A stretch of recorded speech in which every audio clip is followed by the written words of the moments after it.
Today audio article programme में आपका स्वागत है। आज हम बात करने वाले हैं मगध साम्राज्य के उत्कर्ष के बारे में। पहले कुछ महत्वपूर्ण बिंदुओं पर डिस्कशन करते हैं, उसके बाद इसके बारे में विस्तृत से अध्ययन करते हैं। मगध के सबसे प्राचीन वंश के संस्थापक बृहद्रथ था। इसकी राजधानी गिरिब्रिज, राजगिरी जिसे बोलते हैं, थी। जरासंध बृहद्रथ का पुत्र था।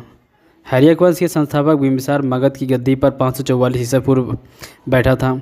वह बौद्ध धर्म का अनुयायी था। यह प्रथम भारतीय राजा था जिसने प्रशासनिक व्यवस्था पर बल दिया। बिंबिसार ने ब्रह्मदत्त को हराकर अंगराज्य का मगध में मिला लिया था। बिंबिसार ने राजगिरी का निर्माण कर उसे अपनी राजधानी बनाया था। बिंबिसार ने मगध के पर करीब 52 वर्षों तक शासन किया था। महात्मा बुद्ध की सेवा के लिए बिंबिसार ने राज्यवैद्य जीवा को भेजा था। अवंती के राजा प्रग्रोध जब पांडु रोग से ग्रसित थे, उस समय भी बिंबिसार ने उनके जीवन की सुरक्षा के लिए, उनकी सेवा के लिए उसे भेजा था। बिंबिसार ने वैवाहिक संबंध स्थापित कर अपने साम्राज्य का विस्तार किया। इसने कौशल नरेश प्रसेनजीत की बहन महाकोसला से, वैशाली के चेटक की पुत्री चिल्लना से, मद्र देश की राजकुमारी क्षेमा से शादी की थी। बिंबिसार की हत्या उसके पुत्र अजातशत्रु ने कर दी थी और वह 493 ईसा पूर्व में मगध की गद्दी पर बैठा था। अजातशत्रु का उपनाम कुणिक था। वह प्रारंभ में जैन धर्म का अनुयायी था। अजातशत्रु ने 32 वर्षों तक मगध पर शासन किया। अजातशत्रु के सुयोग मंत्री का नाम वर्षाकार था। इसी की सहायता से अजातशत्रु ने वैशाली पर विजय प्राप्त की थी। 461 ईसा पूर्व अपने पिता की हत्या कर उदयन मगध की गद्दी पर बैठा था। उदयन ने पाटलीग्राम की स्थापना की थी। वह जैन धर्म के अनुयायी था। हैर्यक वंश का अंतिम राजा उदयन का पुत्र नागदशक था। नागदशक को उसके अमात्य शिशुनाग ने 412 ईसा पूर्व में अपदस्थ करके मगध पर शिशुनाग वंश की स्थापना की थी। शिशुनाग ने अपनी राजधानी पाटलिपुत्र से हटाकर वैशाली में स्थापित की थी। शिशुनाग का उत्तराधिकारी कालाशोक पुनः राजधानी को पाटलिपुत्र ले गया था। शिशुनाग वंश का अंतिम शासक नंदीवर्धन था। नंद वंश की स्थापना महापद्मानंद ने की थी। नंद वंश का अंतिम शासक धनानंद था, जो सिकंदर के समकालीन था। इसे चंद्रगुप्त मौर्य ने युद्ध में पराजित करके नए मौर्य वंश की स्थापना की थी। ये अब मगध साम्राज्य के बारे में विस्तृत अध्ययन करते हैं। मगध प्राचीन भारत में 16 महाजनपदों में बटा था। आधुनिक पटना तथा गया जिला इसमें शामिल थे। इसकी राजधानी गिरिब्रिज, जो वर्तमान में राजगिरी पाटलिपुत्र थी। भगवान बुद्ध के पूर्व बृहद्रथ तथा जरासंध यहाँ के प्रतिष्ठित राजा थे। इसी नाम से बिहार में एक मंडल है जिसे हम लोग मगध मंडल कहते हैं। मगध का सर्वप्रथम उल्लेख अथर्ववेद में मिलता है। अभियान चिंतामणि के अनुसार मगध को कीकट कहा गया है। मगध बुद्धकालीन समय में एक शक्तिशाली राजतंत्रों में एक था। यह दक्षिणी बिहार में स्थित था, जो कालांतर में उत्तर भारत का सर्वाधिक शक्तिशाली महाजनपद बन गया। यह गौरवमय इतिहास और राजनीतिक एवं धार्मिकता का विश्व केंद्र बन गया।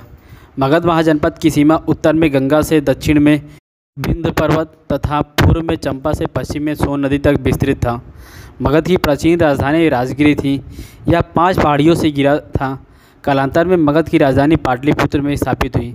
मगध राज्य में तत्कालीन शक्तिशाली राज्य कौशलवश व अवंती को अपने जनपद में मिला लिया। इस प्रकार मगध का विस्तार अखंड भारत के रूप में हो गया और प्राचीन मगध का इतिहास ही भारत का इतिहास माना गया। प्राचीन बिहार में बुद्धकालीन समय में गंगा घाटी में लगभग 10 गणराज्यों का उदय हुआ था। ये गणराज्य हैं कपिलवस्तु के शाक्य, सुसुमार पर्वत के भाग, केशपुत्र के कलाम, रामग्रह के कोकिल, कुशीमारा के मल्ल, पावा के मल्ल, पिपलीवन के मौर्य, आयकल्प के बुल, वैशाली के लिच्छवी एवं मिथिला के विद्ये। अब बात करते हैं मगध साम्राज्य के उदय के बारे में। मगध राज्य का विस्तार उत्तर में गंगा, पश्चिम में सोन तथा दक्षिण में जगन्लच्छादित पठारी प्रदेश तक था। पटना तथा गया जिला का क्षेत्र प्राचीन काल में मगध के नाम से जाना जाता था। मगध प्राचीन काल से ही राजनीतिक उत्थान पतन एवं सामाजिक धार्मिक जागृति का केंद्र बना रहा। मगध बुद्ध के समकालीन एक शक्तिशाली एवं संगठित राजतंत्र था। कालांतर में मगध का उत्तरोत्तर विकास होता रहा और मगध का इतिहास भारतीय संस्कृति और सभ्यता के विकास के प्रमुख स्तंभ के रूप में संपूर्ण भारतवर्ष का इतिहास बन गया। मगध का उत्कर्ष करने में निम्न राजवंशों का महत्वपूर्ण स्थान रहा है। एक नंबर पे आता है बृहद्रथ वंश। यह सबसे प्राचीनतम राजवंश था। महाभारत तथा पुराणों के अनुसार जरासंध के पिता तथा चेदी राजवंश के पुत्र बृहद्रथ ने बृहद्रथ वंश की स्थापना की थी। इस वंश में 10 राजा हुए, जिसमें बृहद्रथ पुत्र जरासंध एवं प्रतापी सम्राट था। जरासंध ने काशी, कौशल, चेदी, मालवा, विदेह, अंग, वंग, कलिंग, कश्मीर और गंधार राजाओं को पराजित किया था। मथुरा शासक कंस ने जरासंध की 2 पितरों अस्ति और प्राप्ति से शादी की थी तथा बृहद्रथ वंश की राजधानी वासुमती या गिरिब्रज या राजगिरी बनाई गई। भगवान श्री कृष्ण की मदद से पांडु पुत्र भीम ने जरासंध को द्वंद्व युद्ध में मार दिया। उसके बाद उसके पुत्र सहदेव को शासक बनाया गया। इस वंश का अंतिम राजा रिपुंजय था। रिपुंजय को उसके दरबारी मंत्री पुलिक ने मारकर अपने पुत्र को राजा बना दिया। इसके बाद एक अन्य दरबारी महिक ने पुलिक और उसके पुत्र की हत्या कर अपने पुत्र बिंबिसार को गद्दी पर बैठाया था। 600 ईसा पूर्व में बृहद्रथ वंश को समाप्त कर एक नए राजवंश की स्थापना हुई। पुराणों के अनुसार मनु के पुत्र सुद्दुम के पुत्र का नाम ही गया था। तीसरे नंबर पर आता है वैशाली के लिच्छवी। बिहार में स्थित प्राचीन गणराज्यों में बुद्धकालीन समय में सबसे बड़ा एवं शक्तिशाली राज्य था। यह गणराज्य की स्थापना सूर्यवंशी राजा इक्ष्वाकु के पुत्र विशाल ने की थी, जो कालांतर में वैशाली के नाम से विख्यात हुई। महावज्ञ जातक के अनुसार लिच्छवी वज्र संघ का एक धनी समृद्धशाली नगर था। यहाँ अनेक सुंदर भवन, चैत्य तथा विहार थे। लिच्छवी ने महात्मा बुद्ध के निवारण हेतु महावान में प्रसिद्ध कतागार शाला का निर्माण कराया था। राजा चेतक की पुत्री चेल्ला का विवाह मगध नरेश बिंबिसार से हुआ था। ईसा पूर्व 7वीं सदी में वैशाली के लिच्छवी राजतंत्र से गणराज्य में परिवर्तन हो गया। विशाल ने वैशाली शहर की स्थापना की। वैशालिका राजवंश का प्रथम शासक नमनदिष्ट था, जबकि अंतिम राजा सुत या प्रमाति था। इस वंश में 24 राजा हुए थे। बात करते हैं अलकप के पुली। यह प्राचीन गणराज्य बिहार के शाहाबाद, आरा और मुजफ्फरपुर जिले के बीच में स्थित था। बुलियों के बैठ द्वीप बेतिया के साथ घनिष्ठ संबंध था। बेतिया बुलियों की राजधानी थी। बुली लोग बौद्ध धर्म के अनुयायी थे। बुद्ध की मृत्यु के पश्चात उनके अवशेष को प्राप्त कर एक स्तूप का निर्माण करवाया गया था। अब बात करते हैं हर्यक वंश की। बिंबिसार ने हर्यक वंश की स्थापना 544 ईसा पूर्व में की थी। इसके साथ ही राजनीतिक शक्ति के रूप में बिहार का सर्वप्रथम उदय हुआ। बिंबिसार को मगध साम्राज्य का वास्तविक संस्थापक माना जाता है। बिंबिसार ने गिरिब्रिज राजगिरी को अपनी राजधानी बनाई। इसके वैवाहिक संबंध कौशल, वैशाली तथा पंजाब की नीति अपनाकर अपने साम्राज्य का विस्तार किया था। बिंबिसार ने 544 ईसा पूर्व से 492 ईसा पूर्व तक राज्य किया था। बिंबिसार एक कूटनीतिक और दूरदर्शी शासक था। उसने प्रमुख राजवंशों में वैवाहिक संबंध स्थापित कर राज्य फैलाया था।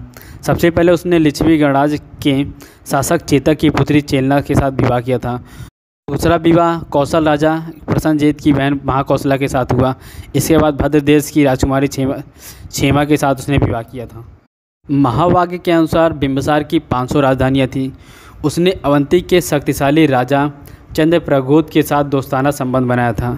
सिंध के शासक रुद्रायन तथा गंधार के मुक्कू रंगती से भी उसका दोस्ताना संबंध था।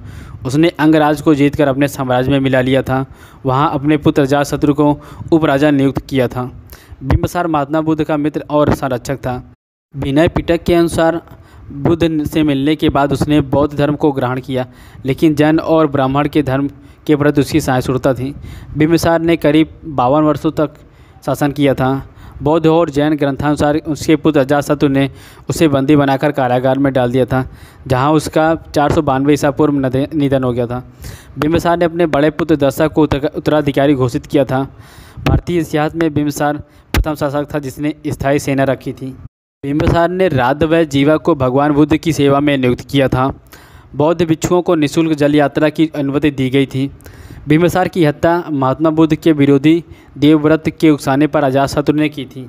अजातशत्रु ने अपने प्रबल प्रतिद्वंदी अवंती राज्य पर आक्रमण करके विजय प्राप्त की। अजातशत्रु धार्मिक उदार सम्राट था। विभिन्न ग्रंथों के अनुसार वे बौद्ध एवं जैन दोनों मतों के अनुयायी माने जाते हैं, लेकिन भरभूत स्तूप के अनुसार एक वेदी के ऊपर अजातशत्रु बुद्ध की वंदना करता हुआ दिखाया गया है। उसके शासनकाल के 8वें वर्ष में बुद्ध के महापरिनिर्वाण के बाद उनके अवशेषों पर राजगिरी में स्तूप का निर्माण कराया तथा 430 ईसा पूर्व राजगिरी में सप्तपाणी गुफा में प्रथम बुद्ध संगीत का आयोजन किया। इस संगीत में बौद्ध भिक्षुओं के संबंधित पिटकों को सूत पिटक और बिना पिटक में विभाजित किया गया। सिंहली अनुत्तरियों के अनुसार उसने लगभग 32 वर्षों तक शासन किया और 460 ईसा पूर्व अपने पुत्र उदयन द्वारा मारा गया था। उदयन अजातशत्रु के बाद 460 ईसा पूर्व मगध का राजा बना। बौद्ध ग्रंथानुसार इसके पितृघानता, लेकिन जैन ग्रंथानुसार पितृभक्त कहा गया है। इसकी माता का नाम पद्मावती था। उदयन शासक बनने से पहले चंपा का उपराजा था। वह पिता की तरह ही वीर और विस्तारवादी नीति का पालक था। इसने पाटलिपुत्र, गंगा और सोम के संगम को बसाया तथा अपनी राजधानी राजगिरी से पाटलिपुत्र स्थापित की। मगध के प्रतिद्वंदी राज्य अवंती के गुप्तचर द्वारा उदयन की हत्या कर दी गई थी। बौद्ध धर्मानुसार उदयन के 3 पुत्र थे, अनिरुद्ध, मंडन और नागदशक। उदयन के तीनों पुत्रों ने राज्य किया। अंतिम राजा नागदशक था, जो अत्यंत विलासी और निर्बल था। शासन तंत्र में शिथिलता के कारण व्यापक असंतोष जनता में फैला। राज्य विद्रोह कर उनका सेनापति शिशुनाग राजा बना। इस प्रकार हर्यक वंश का अंत हुआ और शिशुनाग वंश की स्थापना 412 ईस्वी में हुई। अब बात करते हैं शिशुनाग वंश की। तो शिशुनाग 412 ईस्वी पूर्व गद्दी में बैठा था। महावंश के अनुसार वह लिच्छवी राजा की वैश्या पत्नी से उत्पन्न हुआ था। पुराणों के अनुसार वह क्षत्रिय था। इसने सर्वप्रथम मगध के प्रबल प्रतिद्वंदी राज्य अवंती को मिलाया। मगध की सीमा पश्चिम के मालवा तक फैल गई और वत्स को मगध में मिला लिया। वत्स और अवंती के मगध में मिलने से पाटलिपुत्र को पश्चिम देशों से व्यापारिक मार्ग के लिए रास्ता खुल गया। शिशुनाग ने मगध से बंगाल की सीमा से मालवा तक विशाल भूभाग पर अधिकार कर लिया।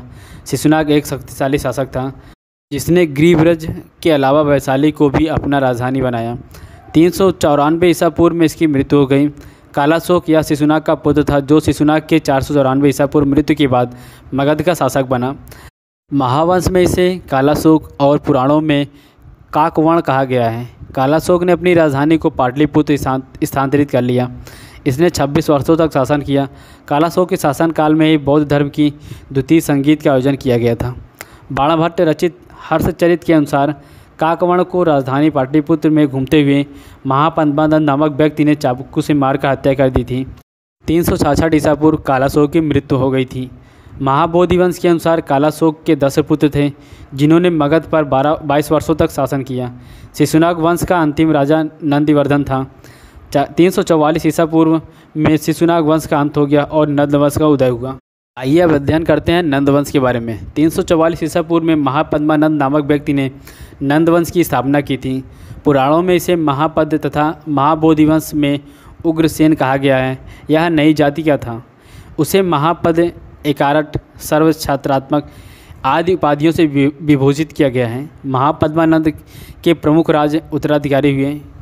इनमें से हैं उग्रसेन, पांडुक, पांडुगति, भूतपाल, राष्ट्रपाल, योभिसाड़क, दससिद्धक, कैवर्त, धनानंद, चंद्रनंद।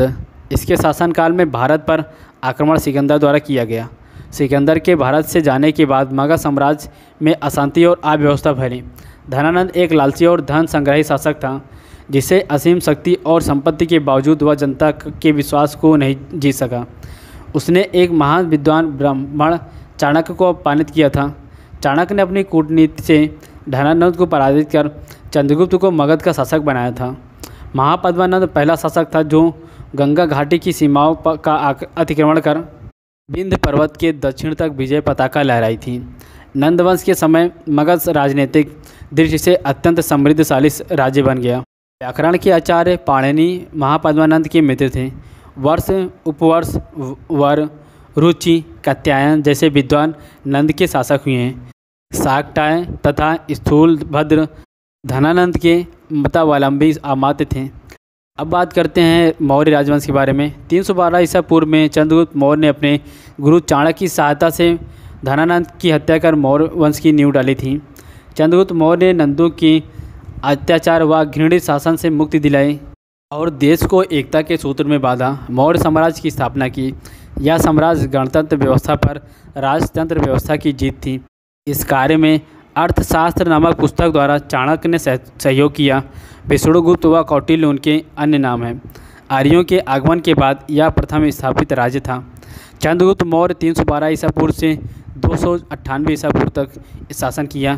चंद्रगुप्त मौर्य के जन्म वंश के संबंध में विवाद है।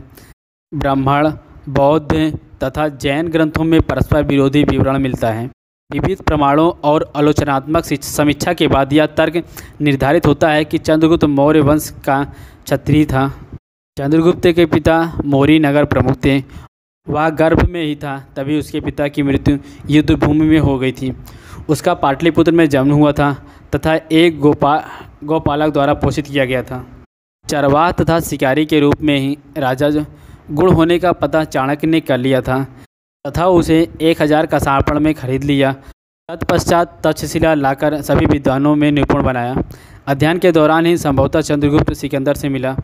323 ईसा पूर्व में सिकंदर की मृत्यु हो गई तथा उत्तरी सिंधु घाटी में प्रमुख यूनानी क्षत्रप फिलिप द्वारा हत्या कर दी गई थी। जिस समय चंद्रगुप्त राजा बना था, भारत की राजनीतिक की स्थिति बहुत खराब थी। उसने सबसे पहले एक सेना तैयार की और सिकंदर के विरुद्ध युद्ध प्रारंभ किया। 317 ईसा पूर्व तक उसने संपूर्ण सिंध और पंजाब प्रदेशों पर अधिकार कर लिया। अब चंद्रगुप्त मौर्य सिंध और पंजाब का एक क्षेत्र शासक हो गया। पंजाब और सिंध विजय के बाद चंद्रगुप्त तथा चाणक्य ने धनानंद का नाश करने हेतु मगध पर आक्रमण किया। युद्ध में धनानंद मारा गया। अब चंद्रगुप्त भारत के एक विशाल साम्राज्य मगध का शासक बन गया। सिकंदर की मृत्यु के बाद सेल्यूकस उसका उत्तराधिकारी बना। वह उस सिकंदर द्वारा जीता हुआ भूभाग प्राप्त करने के लिए उत्सुक था। इस उद्देश्य से उसने 305 ईसा पूर्व में उसने भारत पर पूरा चढ़ाई की। चंद्रगुप्त ने पश्चिमोत्तर भारत के यूनानी शासक सेल्यूकस निकेटर को पराजित कर एरिया हेरात, अराकोसिया, कंधार, जेड्रिसिया, पेरोपेनेसडाई, काबुल के भूभाग को अधिकृत कर विशाल भारतीय साम्राज्य की स्थापना की। सेल्यूकस ने अपनी पुत्री हेलेन का विवाह चंद्रगुप्त से कर दिया। उसने मेगास्थनीज को राजदूत के रूप में चंद्रगुप्त मौर्य के दरबार में नियुक्त किया। चंद्रगुप्त मौर्य के विशाल साम्राज्य में काबुल, हेरात, कंधार, बलूचिस्तान, पंजाब, गंगा यमुना का मैदान, बिहार, बंगाल, गुजरात तथा विंध्य एवं कश्मीर के भूभाग सम्मिलित थे। लेकिन चंद्रगुप्त मौर्य ने अपना साम्राज्य उत्तर भारत में ईरान से लेकर पूर्व में बंगाल तथा उत्तर में कश्मीर से लेकर दक्षिण में कर्नाटक तक विस्तृत किया था। अंतिम समय में चंद्रगुप्त मौर्य जैन मुनि भद्रबाहु के साथ श्रवण बेलगोला चला गया। 298 ईसा पूर्व उपवास द्वारा चंद्रगुप्त मौर्य ने अपना शरीर त्याग दिया। बिंदुसार, जो चंद्रगुप्त मौर्य का उत्तराधिकारी या पुत्र था, उसने 298 से लेकर 273 ईसा पूर्व तक राज्य किया, जिसे वायु पुराण में मद्रसार और जैन साहित्य में सिंहसेन कहा गया। यूनानी लेखक ने इन्हें अभिलोचेट्स कहा गया। 298 ईसा पूर्व मगध साम्राज्य पर के सिंहासन पर बैठा। जैन ग्रंथों के अनुसार बिंदुसार की माता दुर्धरा थी। थेरवाद परंपरा के अनुसार वह ब्राह्मण धर्म का अनुयायी था। बिंदुसार के समय में भारत का पश्चिमी एरिया से व्यापारिक संबंध अच्छा था। बिंदुसार के दरबार में सीरिया के राजा एंटियोकस ने डायमाकस नामक राजदूत भेजा। मिस्र के राजा टालेमी के काल में डायोडोसियस नामक राजदूत मौर्य दरबार में बिंदुसार की राजसभा में आया था। दिव्यदान के अनुसार बिंदुसार के शासनकाल में तक्षशिला में 2 विद्रोह हुए थे, जिनका दमन करने के लिए पहली बार अशोक को, दूसरी बार सुसीम को भेजा गया। प्रशासन के क्षेत्र में बिंदुसार ने अपने पिता का ही अनुसरण किया। अशोक अवंती का उपराजा था। बिंदुसार की सभा में 500 सदस्यों वाली मंत्रिपरिषद थी, जिसका प्रधान खल्लाटक था। बिंदुसार ने 25 वर्षों तक राज्य किया। अंततः 273 ईसा पूर्व उसने की मृत्यु हो गई। अशोक 273 ईसा पूर्व से लेकर 236 ईसा पूर्व तक राज गद्दी पर बैठा। दिव्यदान में अशोक की माता का नाम शुभदांगी था, जो चंपा के एक ब्राह्मण की पुत्री थी। तो यह था मगध महाजनपद का पार्ट 1। आगे हम बात करेंगे नेक्स्ट वीडियो में मगध महाजनपद का पार्ट 2। अगर वीडियो पसंद आए तो वीडियो को लाइक करना, शेयर करना और चैनल को सब्सक्राइब करना ना भूलें, ताकि आपको हर नई वीडियो का नोटिफिकेशन सबसे पहले आता रहे। So again thanks for listening this audio article series. जय हिंद।